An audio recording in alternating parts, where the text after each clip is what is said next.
Facilities that make this program possible are provided by the City of Highland Park. Programs are produced independently by members of the community.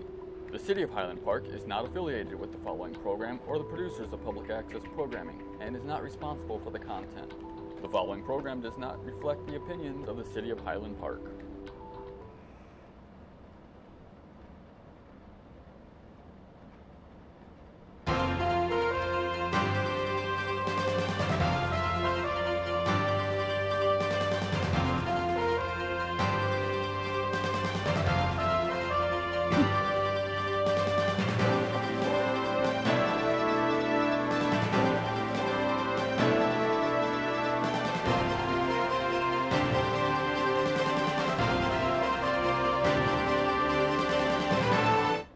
Hello and welcome to CAHNMAN'S Current Events Roundtable.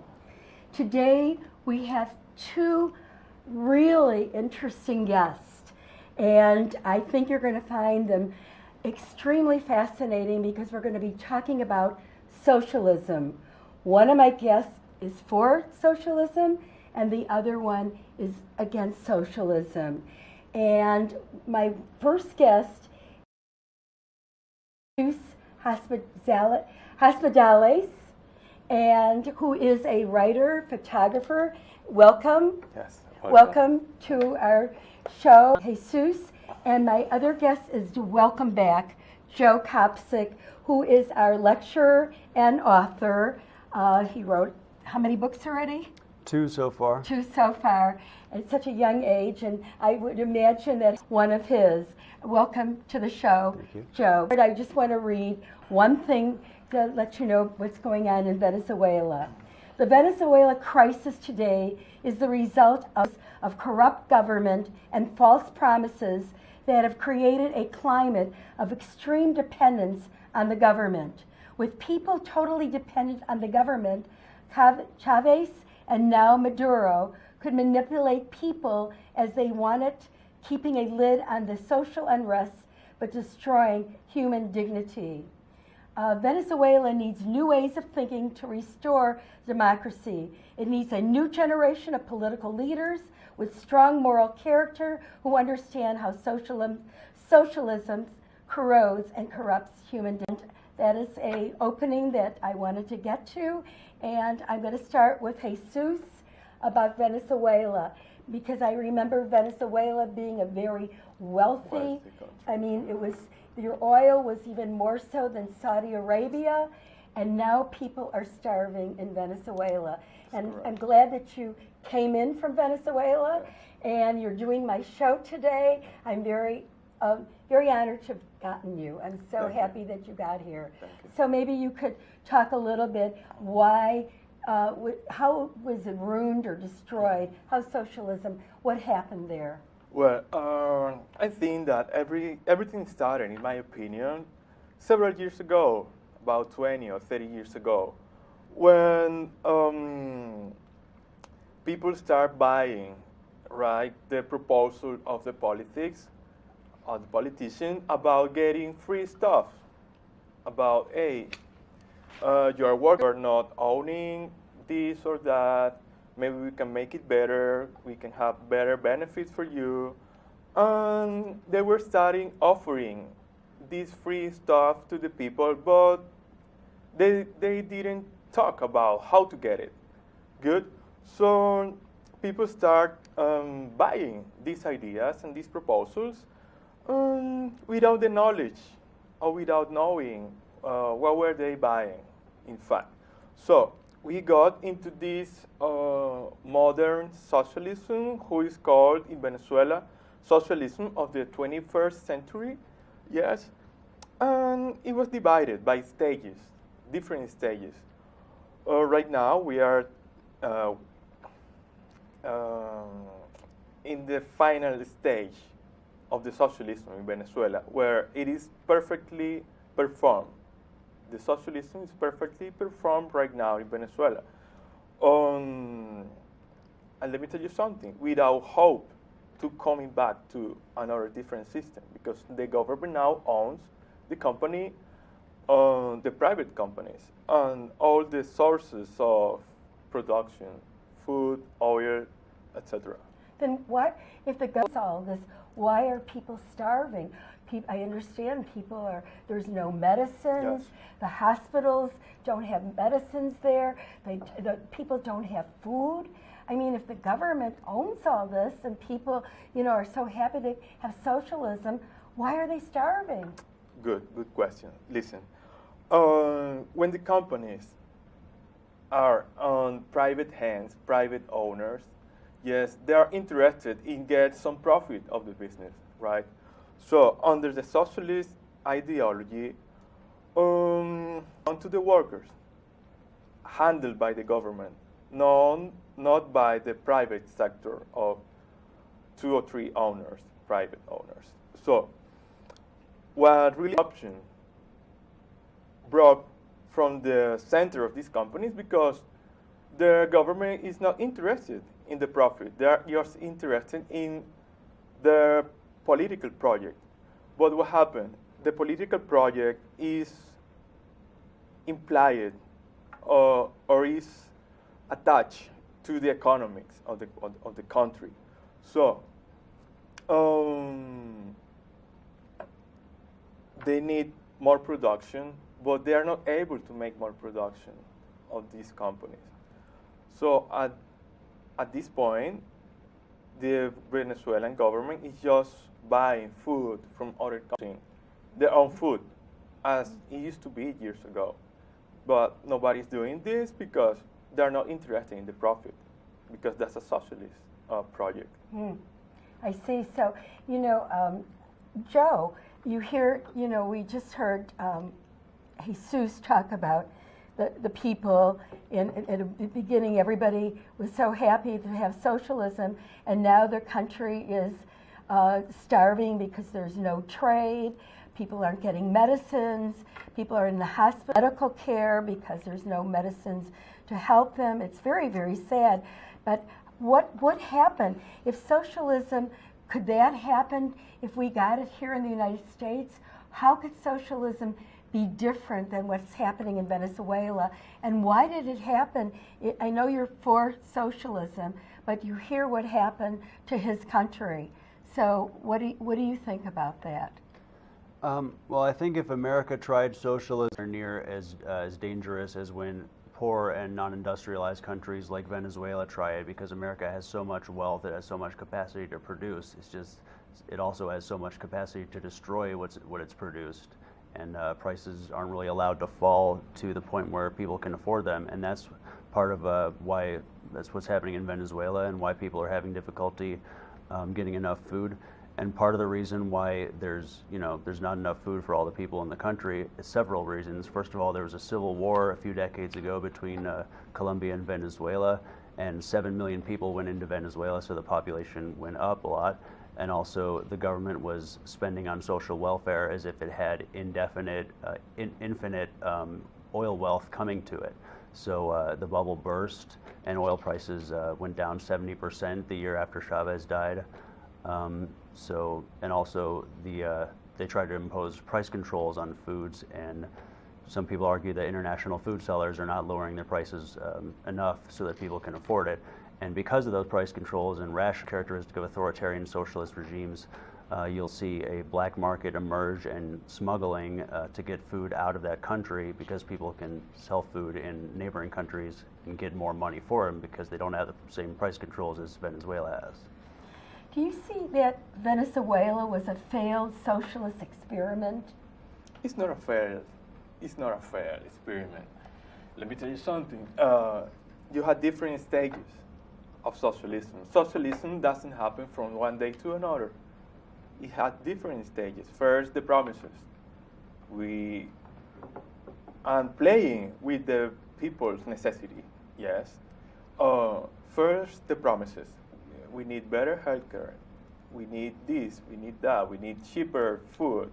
We need cheap this, cheap that. Does this sound like in the United States? We want better health care? Yes. I hear some stuff that they're asking for in the United States.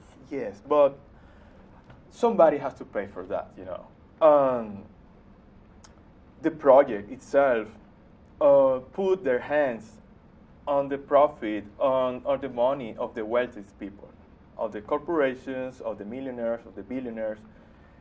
And So there's somebody getting rich in Venezuela. yes, a lot of people. So there are people, so it's like people are starving or people are very well-to-do. Yes, of course. And you need poor people to feed the system. Socialism is about helping the poor people.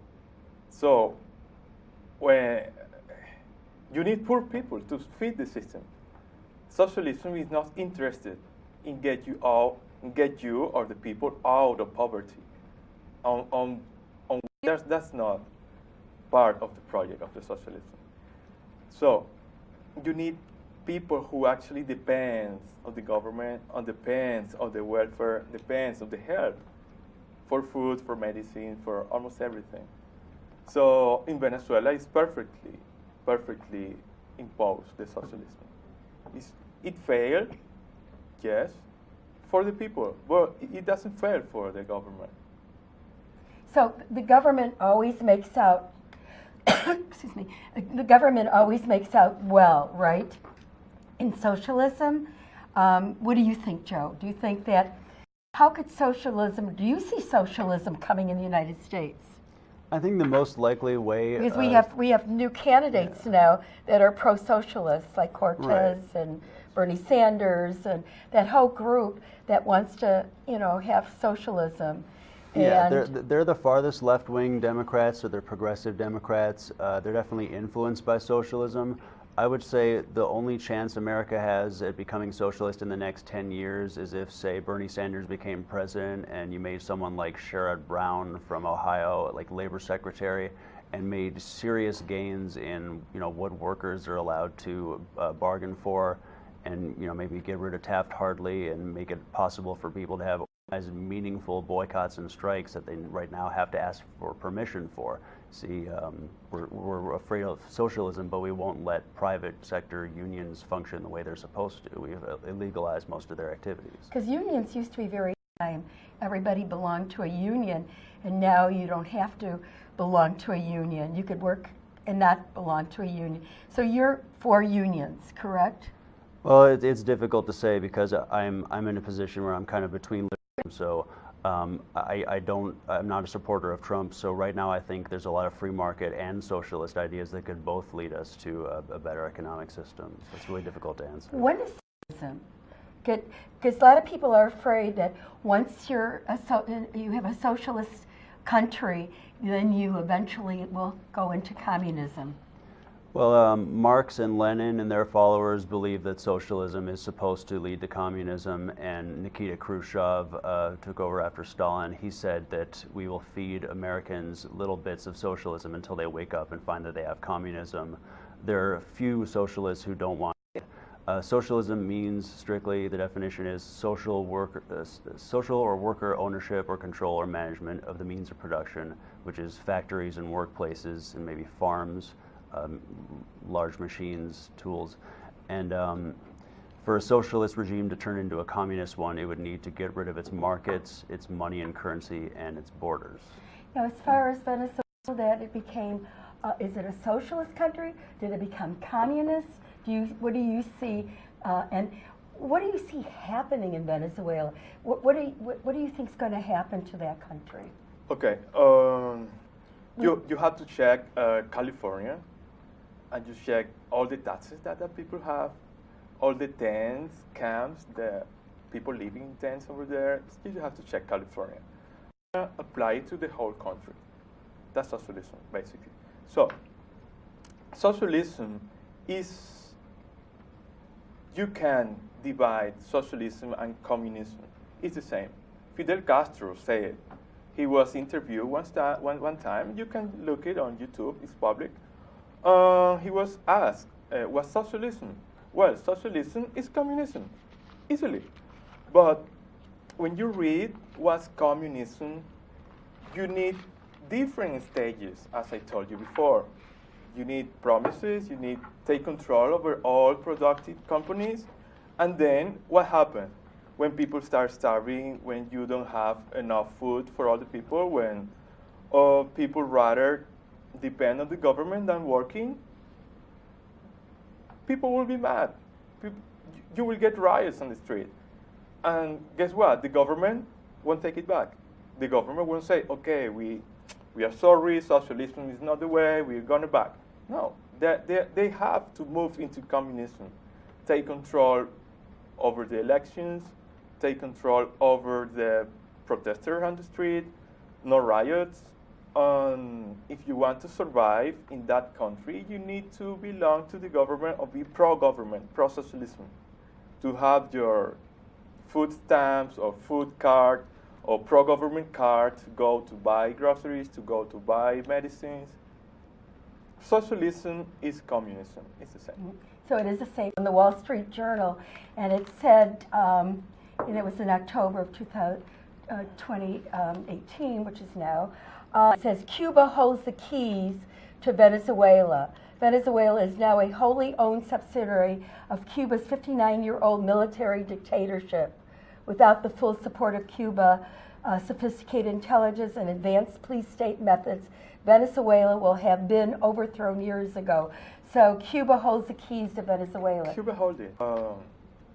When the Soviet Union fell apart because of socialism, communism, their best partner, Fidel Castro in Cuba. Okay, the Soviets and the socialism there died. You know what he did? He flew. He had this meeting in Brazil with all the communist people in Latin America. Okay, we need money. And guess what? That's why Chavez was born in that moment. So they said, okay, we need the oil and the money from the oil from Venezuela to continue with our project. And they put the president in Venezuela, they put the president in Bolivia, they put the president in Ecuador, they put the president in all of these places. Nicaragua, what's happening? What's happening right now in Nicaragua? What's happening in Bolivia? Evo Morales is trying to run for the third, fourth time for president. So, what's happening right now in Mexico? Yeah, we have a new They have a new president. president in Mexico who is pro-socialism. He's very friend of Maduro, and he supports that project. I hope that Mexico doesn't become another Venezuela. And, Yes. and then we talk about in the United States why socialism possibly won't work for us because you're not entitled to other people's money. The top 1% of the nation already pay 50% of it, giving us millions and millions, but we still rack up huge deficits. Liberal college students want tax the rich, but what makes people entitled to the wealthy's money? People work hard for their money. There's, in fact, I have right here, it said, taking hard-earned money away from people paying it is not morally right. You would be taking away money from small business owners, the person that worked their way up through the ranks, the average citizen who works so hard to earn their revenue. It's not easy to tax the rich. The person with a lower income is not entitled to another person's money. And what do you feel about that? Well, to defend social, should we be rewarding people who rise up through the ranks? It's like, who are they rising over?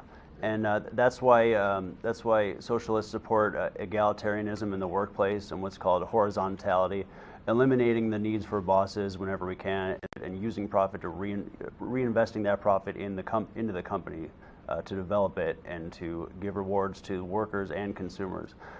So I disagree with the idea that you can just keep adding social welfare spending and public works until you have socialism. I think it takes something a lot more, concerted effort and a lot more focused effort, like organized boycotts, almost a revolution. I think we would know if we lived in a socialist country. I don't think we're quite there. I don't even think 8 years of a Bernie Sanders presidency would bring us all the way there. But to speak to the issue of people being entitled to other people's money, you could say that, but on the other hand, businesses if they turn a profit, they're supposed to pay taxes. If they don't want to pay taxes, they can operate on a non-for-profit basis. They don't have to pay any taxes at all.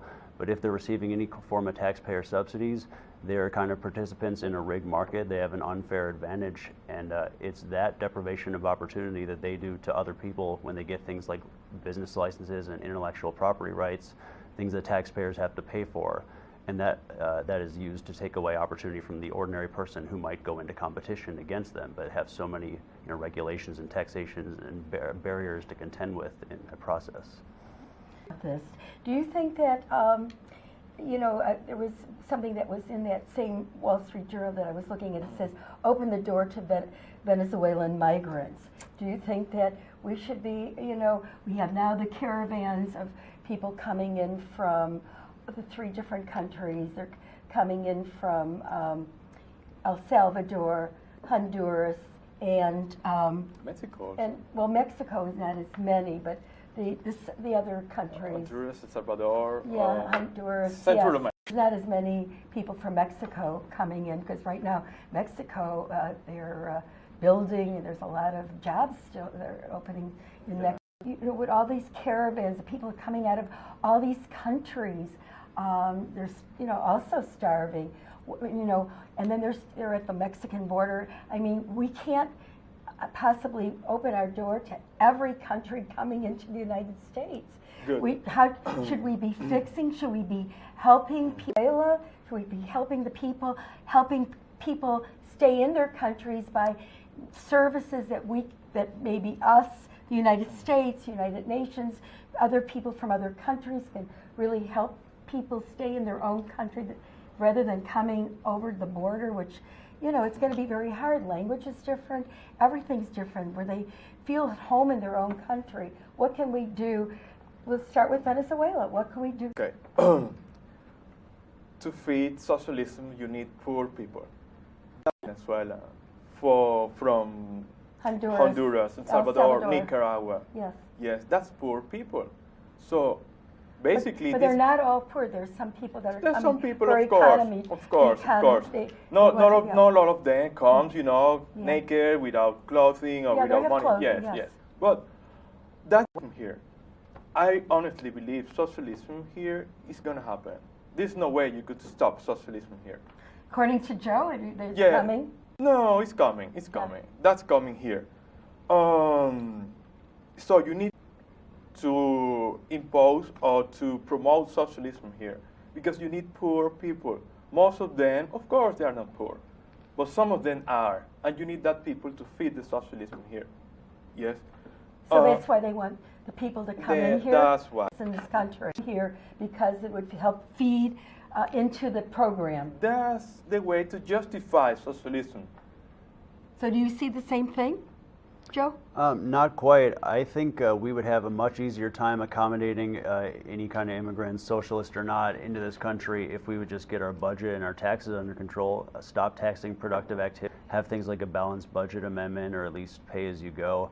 And yeah, if we could get our budgets and taxes under control, then our bond rating would improve, and other countries would start investing in us and believing in us again, and we'd have, why don't we settle some of this land out west? And there's so much we could do with the resources we have. We just kind of don't use them. And I want to ask you, Jesus, you came into our country. How did you manage to get here? And what do you think of our country, and what do you see happening for yourself? Okay, I arrived here because I was a protester in Venezuela against the socialism. Mm-hmm. Literally, they arrived to my house and we assault rifles, trying to look for me. I wasn't at home by that moment. So 2 or 3 days ago, I took a plane here. My sister is living in Miami. How long ago? It was in March, okay. 7, 8 months ago. My life was at risk by that time. 2017. Is your family at risk in Venezuela? For sure, for sure, they're at risk. But they keep like a low profile, stay at home, just going out to buy food, the necessary, and that's it. In the meantime, this socialism, it ends in Venezuela, if it has an end, So here, I feel the politics here very challenging. It's very complex. It's not dark or black and white, or Here, you have to find a point in the middle, because you have several corporations here that are huge. The economy here is huge. It's the most powerful economy in the world. So if you bring socialism here, you can't there's no possible way you can take control over those companies and corporations and give it to the workers. That's not going to happen. The country will be a mess. So you don't see that happening here? I don't see that happening. Not now? Not now, not now. Possibly. Possibly. But as I said, I'm not black or white. I support a participation stocks some kind of benefit into the profit of the companies. Mm-hmm. Because the companies work because of the They workers. didn't have that in Venezuela. You know, like you said earlier when we were at the Bluegrass earlier for delicious meals, you said that that's what we need to do. That people need to have a stake in their company. Yeah, you know, in 2016, the businesses should, quote, align profits with most businesses, have them have employee stock ownership plans, ESOPs, and give workers a realistic chance to, you know, buy out their workplace and start their own franchise, maybe even a cooperative franchise, hopefully. Mm-hmm. And then we have more cooperative ownership, but still retain a market system. That's a way to, you know, keep a market and keep quote unquote capitalism, but still have kind of socialist elements. Not even really socialist, it would be kind of a private socialism that's voluntary. Exactly. And I think also a move towards decentralization and away from this time approach to solving economic issues that socialists, but also non-socialists take, like you know, rationing and quota systems. That's something I'd like to see Venezuela, you know, turn away from, because that's what caused the destruction of the Soviet Union. They had too tight controls on economics, and you know, it grew a robust black market that had to compete with production lines against the government. Well, you know, this is very, you know, I'm glad that our viewers got to hear this, because, you know, we never get to hear, you know, our own politics, or hear what's really happening in other countries that can possibly happen in our own country. Yes. We're kind of narrow-minded, you know, we're kind of like isolationists in the United States, and we only know what's happening, you know, because our news, most of our news is only about ourselves. We never get to hear what's really happening in other countries. We kind of skim it, you know. Like we know that France is having protests right now, and this one's having protests, but we never really yeah. And I think our viewers really got to hear what, you know, what the real reason that this happens to our country, like how socialism destroyed Venezuela. I want to thank both of you, Joe, and again, thank you. Jesus. You guys were terrific. I'm going to invite you back. We'll do a second show because there's so much to cover on this topic. We're just skimming it, but I think it was a way to open people's minds to hear what's really happening in the world, and what's happening to countries that are not really that far away from us. I mean, glad that you got here safely. You should remain safely, and hopefully you'll become a citizen of the United States. And Joe, thank you for coming again. And you're always a great guest.